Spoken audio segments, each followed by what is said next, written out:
Karon, magisgot ako sa ikapulo nga sugo nga nag-ingon ayaw kamo kaibog sa mga gipanagihas sa laing tao. Ang laing tao kay dili lang nagpasabot sa atong igsoon diha sa pagtuo. Apan apil na usab ang katong dili man totoo nga mga kaliwat ug mga silingan. Kini nagpasabot sa tanan. Usab ang Dios wala lang nagpasabot nga dili kita maibog sa mga gipanagihas sa laing tao, apil na usab ang pagsalikway sa mga kalibutanong kakog diha sa kalibutanong butang sa kalibutan. Walay limitasyon ang kakog sa ka tawo. Bisan akong kitaw kay kwartahan, dili sila matagbaw sa kung unsa ang naa sa ilaha. Sila maninguha nga makaangkon pa sa labaw ug ang ilang ka uhaw sa kwarta kay dili mapalong. Bisan ang tubig sa sapa kay walay hunong sa pagdagayday padulong sa dagat, dili nila mapuno ang kadagatan. Parihara usab ang sa kasing-kasing sa usa ka tawo nga nagpangita sa labaw ug maayong mga butang. Ang Dios nag-ingon sa tuwa nga dili kita mangita sa kalibutanhong mga butang nga mahimong makapawala sa tuwa apan sa mga butang ra dinha sa kaytas-an. Kung kita naglaom sa walay katapusan nga kinabuhi ug pun-on ang atong kasing-kasing ug paglaom sa langit nung gingharian, sa kanara nga panahon kay kita makaangkon sa tinuod nga katabbawan ug kalipay. Sa Lucas kapitulo 12 bersikulo 15 si Jesus nag-ingon, "Og mipadayon siya pagsulti sa ilang tanan, pagbantay kamo ug likayan ninyo ang bisan unsang kahakog, kay ang tinuod nga kinabuhi sa tawo wala diha sa mga butang nga iyang gikuptan bisan unsa pa siya kadato. Ako nag-awhag nga kamo makaamgo kung unsa ka makahulaganon ug bilinhon ug kung unsang atong angayan nga pangitaon pinaagi sa atong mensahe karon. Busa, ako nag-ampos sa ngalan sa Ginoo nga kamo dili maghigugma o maibog sa mga butang dinhi sa kalibutan, apan mangita ra sa langitong himaya nga walay katapusan ug kuhaon kini isip nga imuha. Minahal nga mga kaigsunan, pananglitan, kamo mibisita sa panimalay sa imong silingan ug kini siya kay kwartahan kayo. Ang iyang balayn kay nindot kayo gadunay mga maanyag o bilinhon nga mga butang sud sa balay. Og dili ka kapugo nga makaingon o unsa ka nindot o kaanyag. Apan kadaghanan sa mga tawo nga makakita og ingana makaunahon sila nga kinahanglan. Ako adunay usab nga aning klase nga balay. Kinahanglan mahimo usab kong kwartahan pareha niya. Of course, kung ikaw magtuto sa Dios, dili ka ganahan nga kawaton ang panag-iya sa lain. Apan pinaagi ra sa hunahuna nga ganahan ka makaamkon usab anang mga butanga, kini kay kahakog nga porma diha sa imong kasing-kasing. Kung aduna kay ani nga kahakog sa imong kasing-kasing, ikaw makakomitar og sala sa bisan unsang oras. Sa Santiago kapitulo 1 bersikulo 15 nagingon, "Unya ang iyang daotang tinguha manamkon og mga anak og sala og inig kahingkod na sa sala magdala kinig kamatayon." Dili lang ang kahakog sa kalibutanong mga material nga butang, apan apil na ang kaibog sa unod, kaibog sa mata ug ang garbo sa kinabuhi. Kining tanan adunay managsama nga ugat sa kahakog. Mahimong masina kita sa uban tungod sa ilang panagway, kahimtang sa panalapi o gahom nga motultol nga maglagot sa mga butang nga wala ka. Tungod sa atong kahakog, ang mga tao kay makapamakak, mangawat, manapaw, manglimbong sa uban, manulis, manlimbong og kwarta, mupatay og laing tao, ug mokomentara sa bisan unsang klase nga mga sala. Tungod sa kahakog, ang pagdumot kay usahay maporma sulod sa relasyon taliwala sa ginikanan ug anak, asawa ug bana ug bisan taliwala sa mga manag-igsuon nga lalaki. Tungod sa kahakog, dili sila mahimong malipayon kauban ng kamatuoran, apan magselos ra sa kongkinsay, adunay butang nga labaw sa ilaha. Sa unang Timoteo kapitulo 6 bersikulo 10 nagingon, "Kaya ang pagkamahigugmaon sa salapi mo'y tinubdan sa tanang pagkadaotan. May mga tao nga tungod sa kadako sa ilang tinguha nga masapian, nahimulag hinuon sa pagtuog nahiagom sa daghang mga kagulanan." Bisan sa mga magtotoo sa Dios, adunay daghang mga tao ang nagkomentaras og mga sala. Kung sila kay mailad sa ilang kaugalingong kahakog, bisan sa Biblia makita nato parehas aning klase nga mga tao. For example, sa panahon sa pagdaog sa lugar nga Kanaan, adunay usa ka tawo nga naggalan og atyan nga nangawat og bulawan, pilak og coat gikan sa mga inagaw sa gubat ug nakuha gikan sa panagsangka sa lugar sa Jericho ug gitaguan niya kini. Kabalo siya nga kinahanglan kining mga butanga kay ihatag gayud dito sa Dios. Apan sa pagkakita niya sa kaning mga maanyag nga mga butang, siya kay gidasig sa iyang kahakog ug iyang kining gikawat og gitaguan. Tungod niini, dili lang si Atyan, apil na ang iyang pamilya ug ang iyang baka kay gilaglag sa Dios. Sa ikaduhang mga hari kapitulo 5 si Gehazi nga sulugoon ni Elisha kay nangandoy usab sa mga pilak ug mga sanina. Iyang gilimbungan si Naaman og nisulti sa bakakang Elisha nga usa ka tawo sa Dios unya si Gehazi kay nahimong sanlahon. Usab si Ananias ug Sapira nagdesisyon nga ibaligya ang ilang mga yuta og gihatag sa Dios apan sa diha nga nagunita na nilang ilang kwarta sa ilang mga kamot ang ilang kahakog kay natandog. Mao nang gikuha og gitaguan nila ang uban ug namakak diha kang Pedro nga maora to siya ang tanang kwarta. Sila namakak sa usa ka apostoles sa Dios sa gilimbong ang balang espiritu tungog sa ilang kahakog. Sila kay gitunglo og gikuha ang ilang mga kalag tungog sa bakak nga ilang gisulti kauban sa ilang kahakog. Sila kay namatay nga walay kaluwasan. Mga kaigsunan diha kang Kristo. Bisan ang usa ka tawo nga nag-enjoy sa daghang butang ug bisan ang iyang makuha ang tibuok kalibutan, unsay gamit ani kung mamatay siya. Sa laing bahin, bisan nga wala nimo na enjoy ang himaya aning kalibutana, kung ikaw mituo sa Ginoo ug adunay tinuod nga kinabuhi, ikaw kay tinuod nga kwartahan. Sa Lucas kapitulo 16 atong makit-an ang parabol sa usa ka kwartahan nga tawo ug ang manlilimos. Ang kwartahan nga tawo kay nagsuot og maanindot nga sinina ug nagpuyo sa mahayahay nga kinabuhi. Apan ang manlilimos nga si Lazarus kay nakiluoy sa balay sa kwartahan nga tawo ug nagpuyo sa makaluluoy nga kinabuhi. Ang iyang kinabuhi kay miserable kaayo bisan ang mga iro kay tilapan ang iyang mga samad. Kung pangutan-on nako ang uban kung unsa ang ilang pilion taliwala aning kinabuhi sa duha, kataw kadaghanan sa ilaha pilion ang kinabuhi sa kwartahan tungod kay ang iyang kinabuhi kay adunay mas labaw nga panalangin. Tungod ang kwartahan nga tawo wala mituo sa Dios o naglaom sa langit ng gingharian, siya na nagabuhi lamang sa worldly nga kalibutan. Dili siya kabalo muhatag sa uban o pagtipig sa mga butang para sa gingharian sa langit. Siya na nangabuhi lamang sa kahakog ug pag-enjoy sa iyang kinabuhi. Sa laing bahin ang manilimos nga si Lazarus nga nanagabuhi sa kalisod, apan siya adunay kahadlok sa Dios sa iyang kasing-kasing ug aduna siya paglaom sa gingharian sa langit.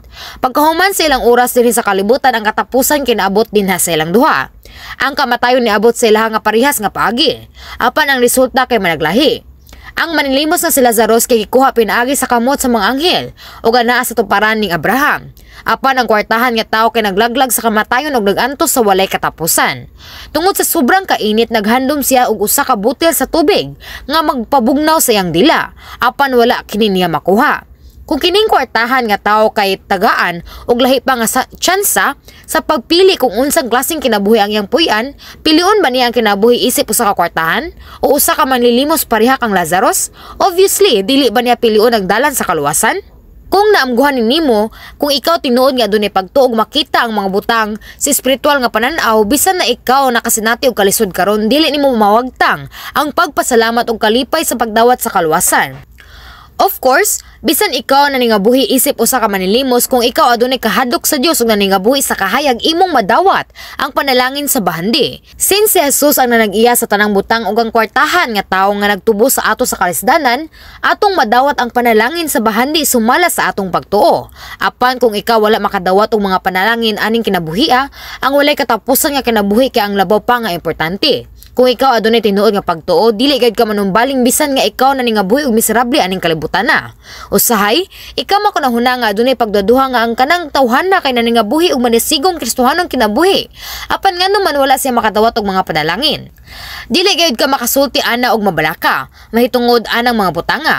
Kung ikaw matitud-anon nga naningabuhi isip usa ka Kristohanon nga adunay pagtuo, obviously ikaw makadawat sa mga panalangin. Tungod ang Dios permitting tubagon sa mas labing maayong mga butang ang iyang mga anak nga nangayo nga adunay pagtuo. Apan kung siya muhatag og panalangin, aduna kini laing-laing mga lakang. Sa ikatulong Juan bersikulo 1 kapitulo 2 nag-ingon, minahal kong higala, nagampo ako nga naa ka sa maayong kahimtang og maayong panglawas, ingon nga maayo ka sa espirituhanong kinabuhi. Only kung imong isalikway ang mga sala o kadautan sa imong kasing-kasing aron ikaw mahimong takos isip anak sa Dios, unya ang imong kalag kay maswagon, imong ma-enjoy ang himaya dili lang sa gingharian sa langit apan apil na usab sa kalibutan, ug ang tanan kay mahimong maayo. Kini ang mga balaod sa espiritual nga gingharian. Kung ang tawo nga ang kalag kay dili maswagon og nakadawat og bahandi, kini kay dili panalangin, apan hinuon tungod sa bahandi ang kahakog kay nanamkon og nanganak sa sala. Mahimo usab nga kini siya mobiya sa Dios og sa hingpit. Kung anaa sila sa kalisod kay sila mo depende sa Dios, gihigugma niya og misulay og maayo sa pagpanangabuhi sa Kristohanong kinabuhi, nga dunay matinud-anon nga kasing-kasing. Apan sa diha nga nahimo silang financially blessed, ang ilang kasing-kasing kay na-attract sa kalibutanong kaibog og napalayo sa Dios og nagsulti nga sila kay nahimong busy. Sa katong aduna pa sila gamay nga income, sila mihatag og tithes nga dunay pasalamat. Pero sa oras nga ang ilang tithes kami tubo tungod sa palalangin sa Dios, sila kay masiyangan na sa paghatag sa og dako hinuon. Tungod kay ilang kasing-kasing na bag-o og napalayo na sa pulong sa Dios og sa daghan pa, og nahimo na silang parehas sa mga dili man totoo. Ang mga tawo nga katong ilang mga kalagkay ni Uswag, dili na sila maibog sa mga butang dinhi sa kalibutan. Bisan sila nakadawat na og mga panalangin og mahimong adunahan, sila dili magpalimbong sa kalibutanong kaibog. Dili sila moreklamo kung dili sila makagain sa usa ka maayong butang dinhi sa kalibutan, apan mahimo nilang mag-give up ang ilang mga kabtangan og bisan ang ilang mga kinabuhi diha sa Dios. Si Apostoles Paul nag-antos gikan sa daghang persekusyon, kagutom, kabugnaw ug daghan pang mga kalisdanan. Isip usa ka matinud-anon diha sa gingharian sa Dios, apan wala gyud siya nagsulti sa kining mga butangak tungod sa kalisod. Sa Filipos kapitulo 4 bersikulo 11 hangtod sa 13 nagingon, wala ako magpasabot nga nakulangan ako sa akong mga gikinahanglan kay nakatunan ko ang pagkatagbaw sa bisan unsay ania kanako. Nasinati ko ang pagpuyo diha sa kawadon ug sa kahamugaway. Nakatunan ko na ang pag-atubang sa bisan unsang kahimtang sa kinabuhi, sa kabusog o sa kagutom, o sa kahamugaway o sa kawadon. May kalig-on ako sa pagsagubang sa tanan tungod sa gahom nga gihatag kanako ni Kristo. Kung ikaw adunay kasing-kasing pareha ka Apostol Paul, nga siya napuno sa kalipay, sa pagdawat sa kaluwasan o sa gugma sa Dios, siya kay natagbaw sa tanang sitwasyon og nagserbisyo sa Dios kauban ang pagpasalamat. Kung ikaw adunay ang ani nga kasing-kasing, mahimo nga ikaw usab makadawat sa mga panalangin ni aning kalibutan na. Mga kaigsuonan ko diha kang Kristo, ang panalangin sa imong espiritu og kalag kay labaw nga importante ug una nga moabot. Unya pa ang panalangin aning kalibutan na. Apan kini ba nagpasabot nga dili ka makadawat og tubang sa imong mga personal nga pangandoy ug mag-antos sa kapobrehon hangtod ikaw mahimong espirituhanon? Kung ikaw makugihon sa pagsik o pagpangita sa kahayuhan sumala sa sukod sa imong pagtuo, kung ikaw mangayo nga adunay pagtuo sa Dios, ang Dios kay mohatag nimo sa imong mga pangandoy. Of course, adunay saktong oras para sa tanan. So kung kita mag-ampo sa pagdawat og butang, ganahan kita nga diha-diha dayon. Apan ang Dios kabalo sa maayong oras, og iya kitang pahuwaton anang orasa, og iya kitang tubagon bisan sa mga dagko pa nga mga panalangin. Bisan sa oras sa imong paghuwat, kung ikaw nag-ampo nga dunay pagtuo, ug ikaw nagpadayon sa pag-ampo hangtod nga imong madawat ang tubag, apan kung ikaw nag-ampo kauban sa kahakog o sa labaw pa nga sukod sa imong pagtuo, dili ka makakuha sa espiritual nga pagtuo aron sa pagdawat sa tubag. Mao nga dili ka makadawat gayud sa tubag. Sa Santiago kapitulo 4 bersikulo 2 hangtod 3 nag-ingon, gusto kamong manag-iyag mga butang, unya kay dili man ninyo maangkon buot kamong mupatay. May gikaibgan kamo pag-ayo apan wala ninyo kini makuha, busa nakigbingkil og nag-away kamo. Wala kamo makabaton sa inyong gitinguha kay wala man kamo mangayo niini sa Dios. Og sa dihang nangayo kamo, wala kamo hatagi kay daotan man ang inyong toyo.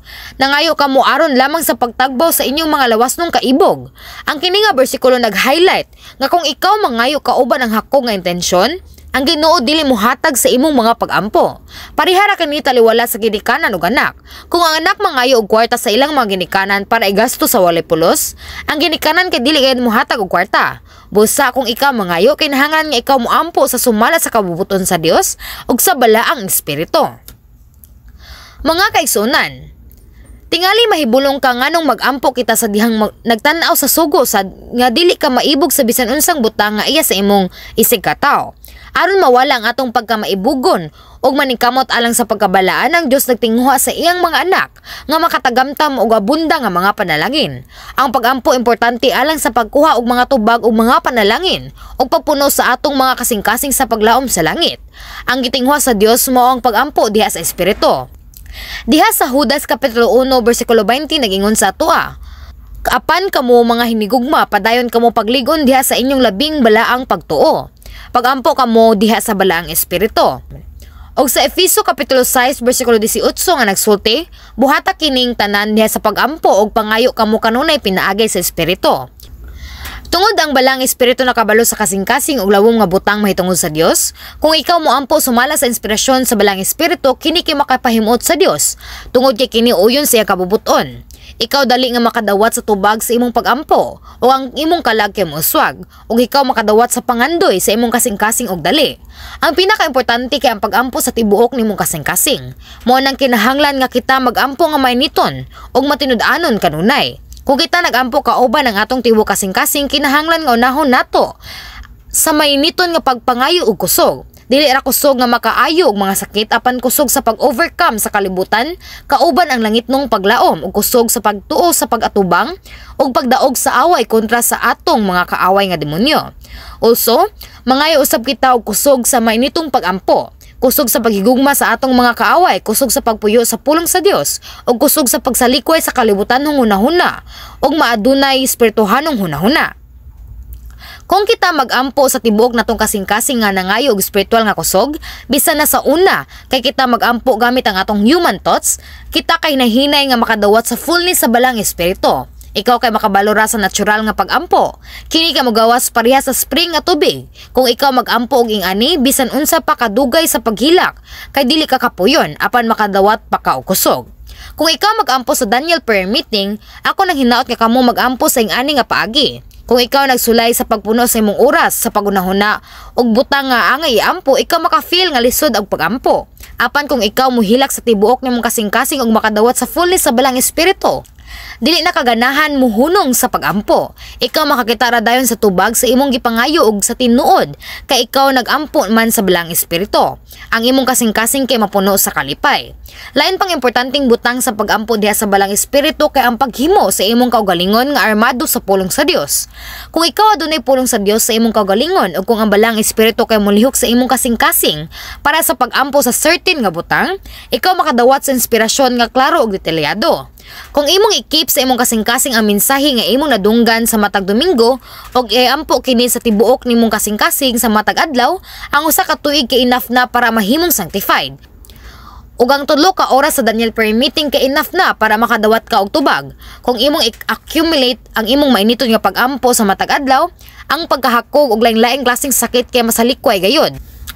Dugang nga pagampo ang gikinahanglan na aron makadawat sa gahom sa pulong nga makapausab sa mga kalag, sa abilidad sa pag-ayo ug dugang nga paghatag sa gahom. Mga kaigsunan, hinaot nga wag tangon ninyo ang tanang kahakog sa kalibutan ng mga tinguha, ug ugmaron ang kasing-kasing nga kontento kanunay nga puno sa pasalamat ug kalipay uban sa paglaom sa langit. Sa ngalan sa Ginoo, manghinaot ko nga kamong kinasing-kasing nga magampo diha sa espiritu, dali nga makakabot sa pagkabalaan ug mangita kung unsay makapahimuot sa Dios aron makadawat og daghang mga tubag. Mga kaigsunan ko diha kang Kristo, atong nakumpleto ang napulo ka mga sugo karon. Ang Dios naghatag sa to sa sugo, dili isip usa ka palasunon, apan aron sa paghatag sa perpektong panalangin sa espiritu ug lawas.